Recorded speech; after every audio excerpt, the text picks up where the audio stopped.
है। ये मसलक की आग और ये फिरके की आग इस कदर लग चुकी है कि एक मसलक का मुसलमान दूसरे मसलक के मुसलमान को पकड़ करके, जैसे मॉब लिंचिंग की गई मुसलमानों की, ऐसे एक मसलक का मुसलमान दूसरे मसलक की मॉब लिंचिंग करने के लिए तैयार है और उसको पकड़ करके धमका करके उससे अपने मसलक के नारे लगवा रहा है। कब तक हम लड़ते रहेंगे मेरे भाई? आज पानी सर से ऊंचा जा चुका है। जब हमारा दुश्मन मसलक की बुनियाद पर और फिरके की बुनियाद पर हमारे दरमियान कोई तफरीक नहीं करता, तो हम और आप अपने आप को तफरीक में क्यों बांटते हैं? आओ।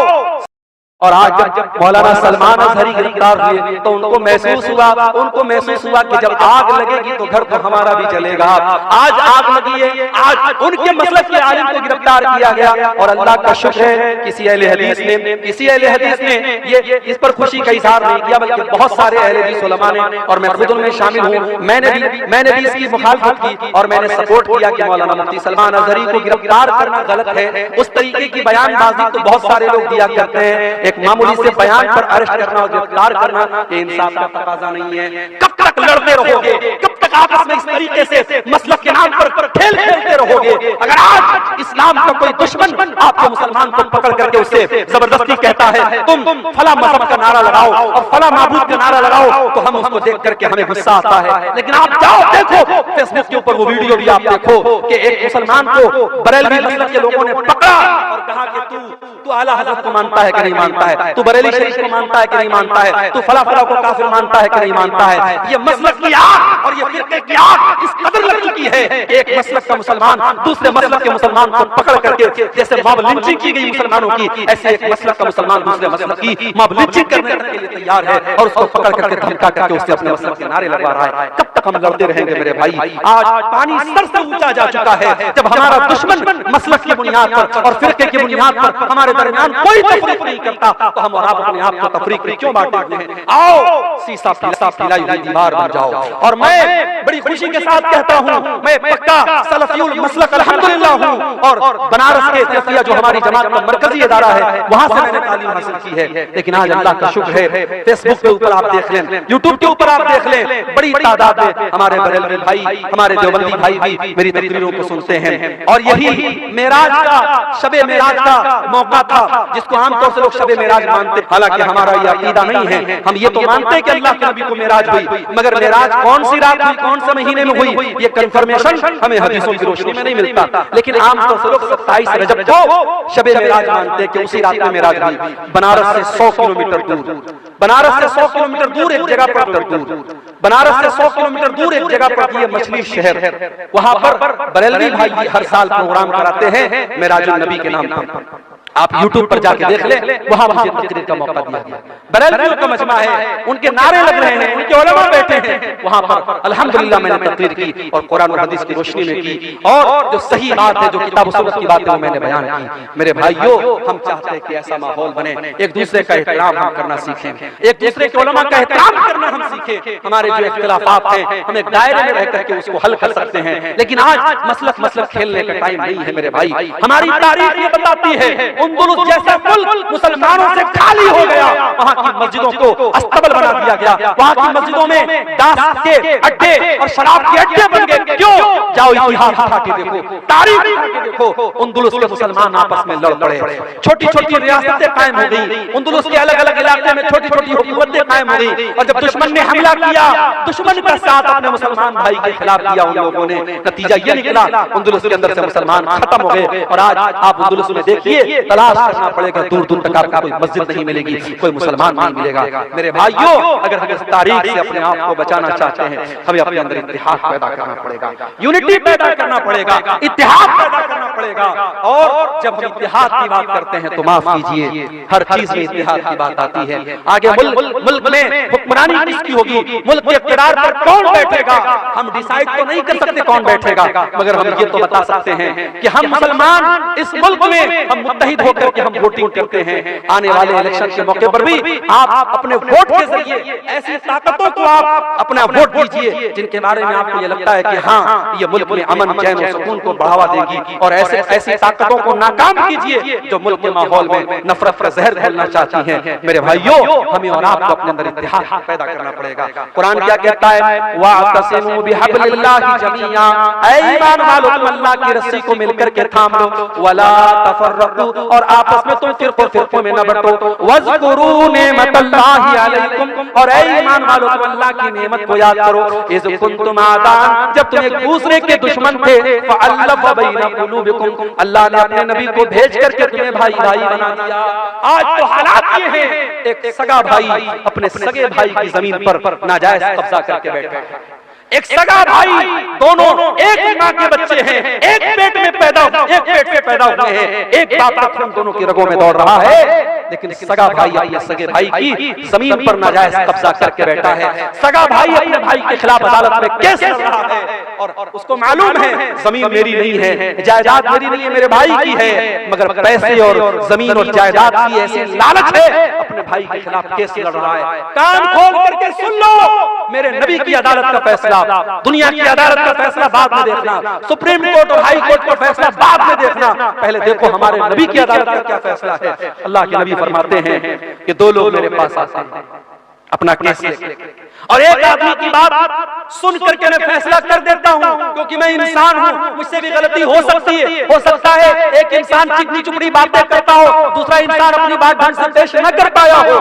कान खोल करके सुन लो, अल्लाह के नबी फरमाते हैं अगर मैंने फैसला गलत कर दिया, जिसकी जमीन नहीं थी, जिसकी जायदाद नहीं थी, जिसका हिस्सा नहीं था, उसको मैंने दे दिया, फ़इन्नमा अक़तउ लहू क़िताअतम मिनन नार। कान खोल करके सुन लो, मैं उसको जमीन का टुकड़ा नहीं दे रहा हूँ, मैं उसको जहन्नम की आग का टुकड़ा दे रहा हूँ। ओ लोगों, अपने भाई की, अपनी बहन की जमीन आपने नाजायज तरीके से हथिया भी ली, आपने जमीन नहीं हथियाई, आपने बिल्डिंग नहीं ली, आपने घर नहीं लिया, आपने खेत नहीं लिया, आपने तो जहन्नम का टुकड़ा ले लिया, आपने तो बहुत बड़ा घाटे का सौदा कर लिया, घाटे का सौदा। मेरे भाइयों, कुरान कह रहा है कि मुत्तहिद हो जाओ, अल्लाह के बंदो भाई भाई बन जाओ। नबी के सहाबा भाई भाई बन करके रहे। मक्का के मुहाजिर जब मदीना पहुंचे, मदीना के अंसारियों ने खुले दिल से कहा कि हमारे भाइयों, हमारे घर के दरवाजे आपके लिए खुले हैं। यहां तक कहा जमीन मेरी है, खेत मेरा है, जायदाद मेरी है, लेकिन नबी ने आपको मेरा भाई बनाया है, आ जाओ हम जमीन के 2 टुकड़े कर देते हैं, घर के 2 हिस्से कर देते हैं, खेत के 2 हिस्से कर देते हैं, आधा तुम ले लो, आधा मैं ले लेता हूं। यहां तक कहा मेरी 2 बीवियां हैं, तुम किसी एक को पसंद कर लो, मैं तलाक दे देता हूं, तुम निकाह कर लेना। कुर्बानी और मोहब्बत की ये मिसाल पूरे इंसानी इतिहास में कभी नहीं मिलती। मेरे भाइयों, हम और आप अपने गांव में आराम से सो रहे हैं, हम अपने घर में बच्चों के साथ आराम से सो रहे, वहां फलस्तीन में डेली बमबारी हो रही है और छोटे छोटे बच्चे मारे जा रहे हैं, और ये यूएन की रिपोर्ट है, अक़वाम मुत्तहिदा की रिपोर्ट है, अब तक लाखों बच्चे गाजा के अंदर मारे जा चुके हैं, मासूम बच्चे मर रहे हैं, और हमें रात में आराम से नींद पर, बिस्तर पर नींद आ रही है। नहीं मेरे भाई, मुसलमान तो वो होता है चाहे फलस्तीन में उसका भाई मर रहा हो, चाहे दुनिया के किसी भी कोने में उसका भाई मर रहा हो, अपने भाई के मरने पर उसका दिल दुखी हो जाए, उसके कौम का कहीं बच्चा मारा जाए, उसको लगे मेरा बच्चा मर रहा है, कहीं किसी औरत की इज्जत टूटे उसे लगे मेरी बहन की इज्जत टूट रही है, कहीं किसी का घर गिरे उसे लगे मेरा घर गिर रहा है। नबी अकरम सल्लल्लाहु अलैहि वसल्लम फरमाते हैं कि अल मुमिनु लिल मुमिनि कल बुनियान यशुद्दु बाज़ुहु बाज़ा। मुसलमान तो मुसलमान के लिए एक इमारत की तरह होना चाहिए, एक बिल्डिंग की तरह होना चाहिए। जैसे एक बिल्डिंग जब तैयार होती है, उसमें पिलर्स भी खड़े किए जाते हैं, उसमें बाकायदा स्लैब भी डाला जाता है, उसमें सीमेंट का अपना रोल होता है, उसमें छड़ का अपना रोल होता है, उसमें सरिया का अपना रोल होता है। जैसे एक बिल्डिंग तैयार होती है और बिल्डिंग का हर मटेरियल दूसरे मटेरियल को ताकत देता है, मुसलमान को ताकत देने वाला बने, मुसलमान का सपोर्टर बने, मुसलमान का हमदर्द बने। और एक और हदीस में अल्लाह के नबी फरमाते हैं अल मसलुल मुमिनीना फी तवातुहिम व तआतुफिहिम व तराहुमिहिम कमसलिल जसदिल वाहिद। आपने फरमाया मुसलमानों इतनी मोहब्बत एक दूसरे से करो, इतनी हमदर्दी एक दूसरे से करो जैसे इंसान का शरीर होता है।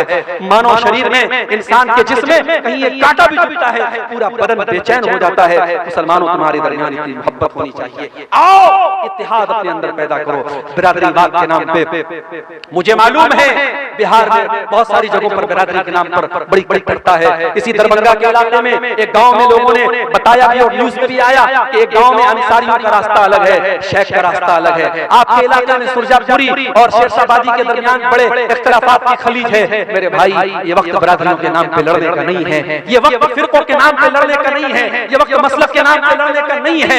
हालात ये है, आज मुसलमान जिस गांव में अक्सरियत में होते हैं वहां से भी मुसलमान के सरपंच खड़े जीत नहीं पाते। क्यों? क्योंकि सरपंच का चुनाव होता है, प्रधान का चुनाव होता है, मुसलमान उस गांव में मेजॉरिटी में है, लेकिन मुसलमान के 4 कैंडिडेट खड़े होते हैं, गैर मुस्लिम का 1 कैंडिडेट खड़ा होता है और मुसलमानों के वोट 4 जगह मुसलमानों की है, लेकिन प्रधान जो होता है, सरपंच जो होता है, वो गैर मुस्लिम बन जाता है। मेरे भाइयों, इत्तेहाद में ताकत है, यूनिटी में ताकत है। आज मुल्क के हालात इस बात का तकाजा करते हैं कि अपने अंदर इत्तेहाद पैदा करें।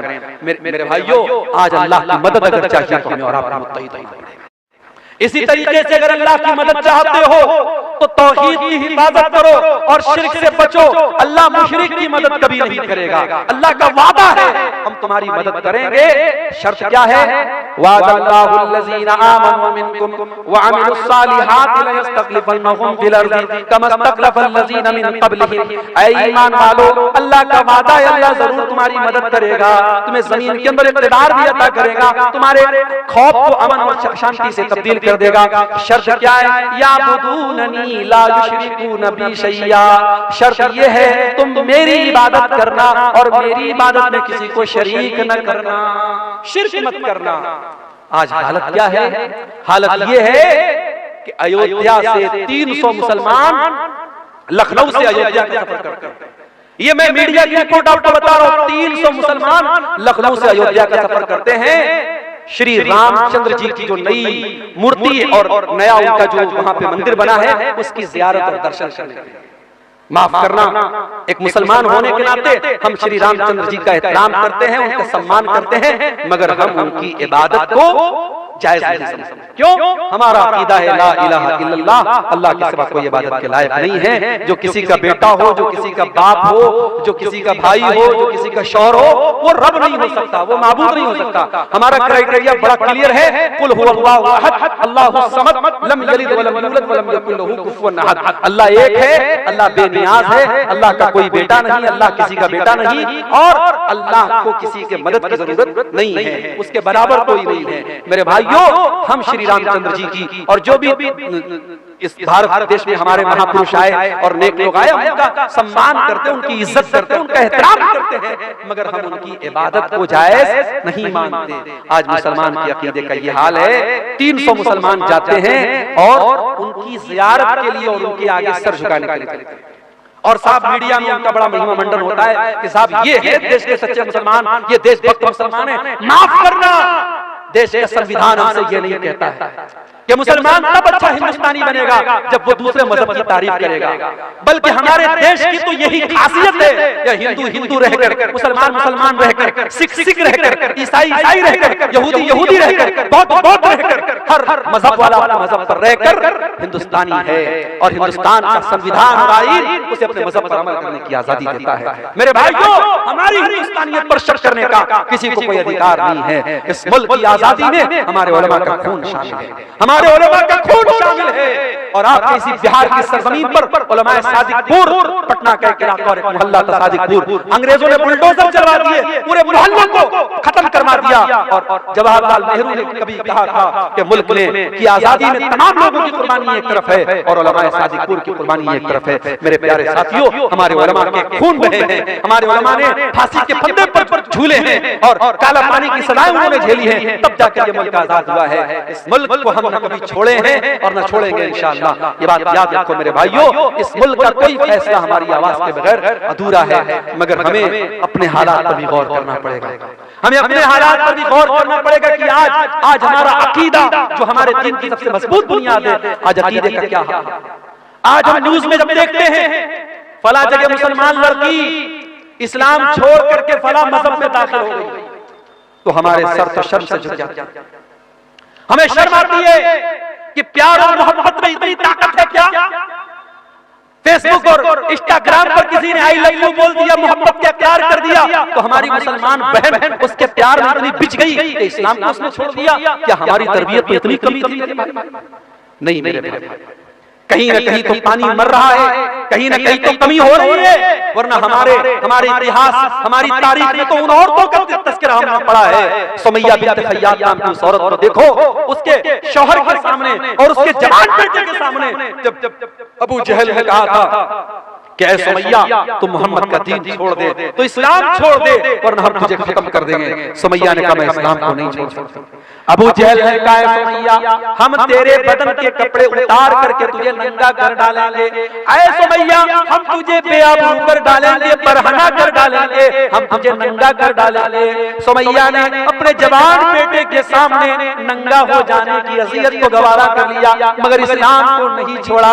नतीजा ये निकला, बड़ी बेरहमी से और बड़े हैवानी तरीके से अबू जहल ने हज़रत सुमैया को शहीद कर डाला। इस्लाम की राह में पहली शहादत पाने वाली खातून हज़रत सुमैया है। मेरी प्यारी माओ बहनों, आपकी तारीख ऐसी औरतों से भरी पड़ी है, मगर आज हालात ये हैं, मुसलमान लड़की स्कूल में जा रही है, कॉलेज में जा रही है, स्कूल में पढ़ा रही है, आंगनबाड़ी में काम कर रही है, गैर मुस्लिमों के साथ टच में है, और वहां किसी गैर मुस्लिम ने प्यार का इजहार किया, प्यार का इकरार किया, और ये उसके जाल में फंस गई, और जाल में नहीं फंसी बल्कि अपने इस्लाम को, अपने दीन को छोड़ने के लिए तैयार हो गई। मेरे भाइयों, ये हालात बड़े अफसोसनाक हैं, और अगर हमने अपने बच्चों और बच्चियों की सही तरबियत नहीं की, उनको इस्लाम के बारे में नहीं बताया, याद रखो आने वाले 20 सालों में इर्तिदाद की बड़ी लहर आने वाली है, बड़ा सैलाब आने वाला है, क्योंकि बड़ी गहरी चालें चली जा चुकी हैं, बड़ी मजबूत प्लानिंग बनाई जा चुकी है। हालांकि हमारा ईमान अपने रब पर है, वल्लाहु खैरुल माकिरीन। प्लानिंग करने वाले अपनी प्लानिंग करते रहेंगे और अल्लाह की अपनी प्लानिंग चलती रहेगी। और अकबर इलाहाबादी ने कहा था, इस्लाम की फितरत में, कुदरत में लचक दी है, उतना ही ये उभरेगा जितना के दबाओगे। नूरे खुदा है कुफ्र की हरकत में खंदजन, फूकों से ये चिराग बुझाया नहीं जाएगा। कोई मुर्तद होता है, कोई इस्लाम को छोड़ देता है, अल्लाह की कसम अल्लाह का कोई नुकसान नहीं कर सकता, इस्लाम का कोई नुकसान नहीं कर सकता। नुकसान तो उसका अपने आप का होता है। अल्लाह कुरान में कहता है, वमन यर्तदिद मिनकुम फयमुत वहुवा काफिरुन फउलाइका असहाबुन नार। जो मुर्तद होकर के मर जाए, जो इस हालत में मर जाए कि वो ईमान की हालत में न मरे, कुफ्र की हालत में मर जाए, तो वो दुनिया और आखिरत में फउलाइका हबितत अमालुहुम फी दुनिया वल आखिरह, दुनिया में भी उसके अमाल बर्बाद और आखिरत में भी उसके अमाल बर्बाद हो जाएंगे। फउलाइका असहाबुन नार, वो जहन्नम में जाने वाले हैं। अपने बच्चों की अकीदे की फिक्र करो मेरे भाइयों, आज रोजी रोटी की फिक्र करते हो। आज हमें फिक्र है आने वाले वक्त में क्या होगा। अरे क्या होगा, ज्यादा से ज्यादा ये होगा मार दिए जाएंगे, खत्म हो जाएंगे। हमें ये कबूल है, मगर अपने ईमान और दीन को छोड़ना ये कबूल नहीं है मेरे भाई। हम मर जाना कबूल कर ले, हम खत्म हो जाना कबूल कर ले, मगर ईमान और तौहीद से समझौता करना कबूल न करें। याद करो अपने बाप इब्राहिम अलैहिस्सलाम को। इब्राहिम अलैहिस्सलाम जब अपने लख्त जिगर इस्माइल को और अपनी बीवी हाजरा को जब मक्का की बियाह हो गया, सरजमीन के छोड़ के जाने लगे, तो क्या दुआ की थी उन्होंने? कहा था वजुनुबनी व बनिया नअबुदल असनाम, परवरदिगार मेरे बीवी बच्चों को ऐ अल्लाह तू शिर्क से बचाना, बुत परस्ती से बचाना, ऐ अल्लाह मेरी औलाद को तू शिर्क से बचाना। जब इब्राहिम अलैहिस्सलाम जैसे पैगंबर को अपने बच्चों की फिक्र है, अपनी औलाद के अकीदे की फिक्र है, हमारी औलाद को क्या औकात है मेरे भाई। हमें औलाद को अपने बच्चों के अकीदे की फिक्र होनी चाहिए। बचपन से अपने बच्चों को इस्लाम का अकीदा सिखाओ, तौहीद का अकीदा सिखाओ। और इसीलिए मैं कहता हूं, अगर आपका बच्चा स्कूल में पढ़ता है, कॉन्वेंट में है, मुझे कोई प्रॉब्लम नहीं है, मगर अपने मोहल्ले की और गांव की मस्जिदों में इतना बेहतरीन मकतब कायम कर दो और अपने गांव के मदरसे को इतना मजबूत कर दो कि आपका बच्चा स्कूल से पढ़ने के बाद और किसी कॉन्वेंट से पढ़ने के बाद अगर 1 घंटा भी उस मदरसे के मौलवी साहब से पढ़ ले तो उसका दीन मजबूत हो जाए। इतना मजबूत अपने मदरसे और मकतब को कर दो मेरे भाइयों। आज तौहीद और ईमान की कमजोरी का दौर है, और इसी दौर की तरफ इशारा करते हुए अल्लाह के नबी ने फरमाया था, बादिलु बिल अमाल फितनन, ऐ लोगों नेकी करने में जल्दी करो, इससे पहले कि फितनों का दौर आ जाए। और इतने फितने आ जाएंगे, युस्बिहु रजुलु मुमिनन व युस्बिहु रजुलु मुमिनन व युमसी काफिरा। सुबह को एक इंसान मोमिन होगा और शाम को काफिर हो जाएगा, और शाम को मोमिन होगा और सुबह को काफिर हो जाएगा। ईमान की वैलिडिटी 12 घंटे की भी नहीं होगी, ईमान इतना कमजोर हो जाएगा। अल्लाह के नबी ने फरमाया, यबीउद्दीनहु बिअरदिन मिन दुनिया, ईमान का सौदा किया जाएगा और चंद टकों के एवज ईमान बिक जाएगा। मेरे भाइयों, आज ईमान बिक रहा है और हालात इस कगार पर पहुंच चुके हैं। हमें अपने तौहीद और ईमान की हिफाजत करनी है।